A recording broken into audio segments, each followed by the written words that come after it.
Malaysia completely changed the way I see travel. From the first moment I arrived, it felt like stepping into a place where cultures blend effortlessly, nature thrives, and every street has a story to tell. I spent last year traveling through Asia's most developed four nations. Singapore with its pristine streets and flawless efficiency. Japan with its centuries of refined culture and cutting-edge technology. South Korea with its global entertainment influence and modern cities that feel like they from the future.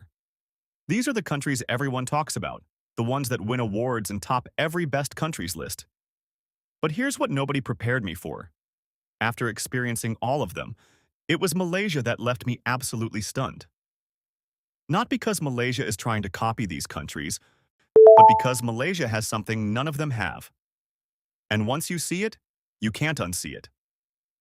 Today, I'm revealing exactly what Malaysia does that shocked me more than Singapore's perfection, Japan's precision, or South Korea's innovation. Let me start with Singapore because that's where my Asian journey really began. Singapore is immaculate. There's no other word for it. The streets are spotless. The public transport runs like clockwork. Everything works exactly as it should. I spent 2 weeks there, and I was genuinely impressed by how efficiently everything operates. The MRT never has delays. The hawker centers are organized and clean. Even the shopping malls feel like they were designed by someone obsessed with perfection. Singapore has mastered the art of control and efficiency, creating a city-state that functions like a well-oiled machine. Walking through Orchard Road or Marina Bay, you feel like you're in one of the world's most advanced civilizations. And in many ways, you are. Then I flew to Tokyo and Japan, introduced me to a completely different kind of excellence. Where Singapore impresses you with efficiency, Japan memorizes you with the depth of its culture and the politeness of its people. The attention to detail in Japan is almost overwhelming. From the way they wrap purchases in department stores to the precision of their train schedules to the artistry in a simple bowl of ramen, everything in Japan feels intentional and refined. I visited ancient temples in Kyoto, wandered through the organized chaos of Shibuya Crossing. I ate at tiny family-run restaurants where the chef has been perfecting one dish for 40 years. Japan showed me what happens when a culture dedicates itself to excellence in every single aspect of life, no matter how small. South Korea came next, and Seoul hit me like a burst of energy and modernity.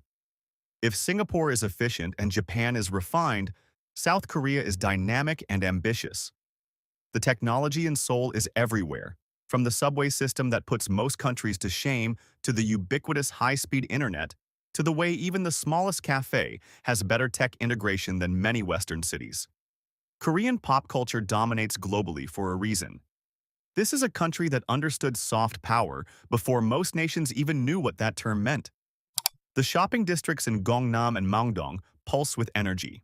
And the food scene is incredible, and there's this sense that Korea is hungry to show the world what it can do. I left Seoul genuinely impressed by a nation that transformed itself in just a few decades from war-torn poverty to global cultural powerhouse.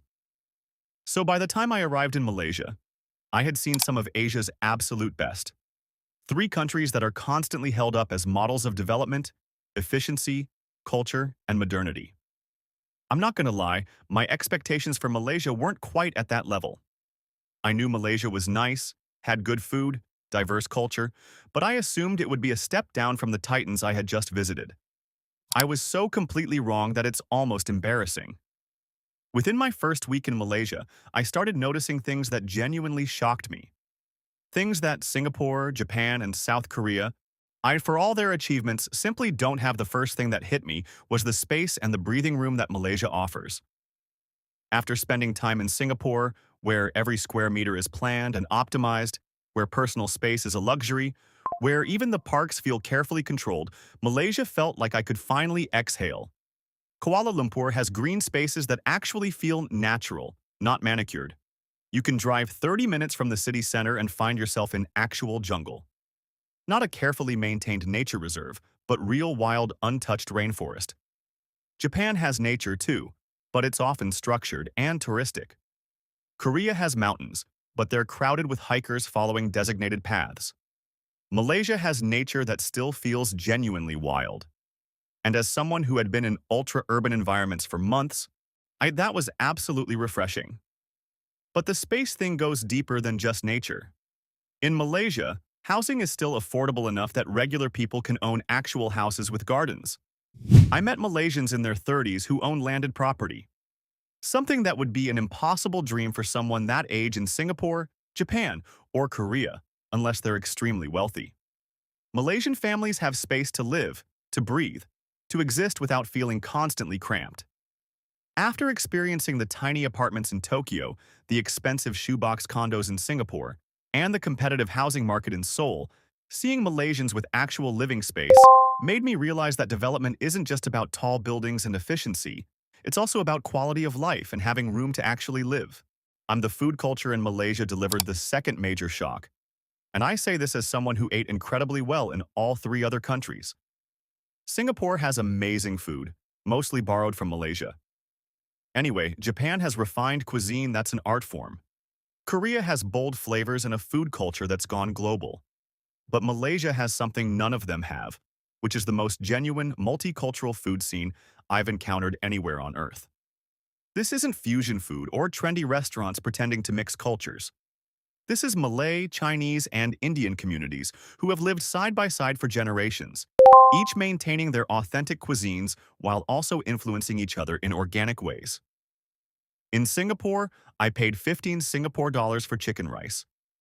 In Malaysia, I paid 15 ringgit, which is less than $5 for chicken rice that tasted better and came with more sides. In Japan, a simple meal at any restaurant easily cost me 2,000 yen or more. In Korea, even casual dining was expensive by regional standards.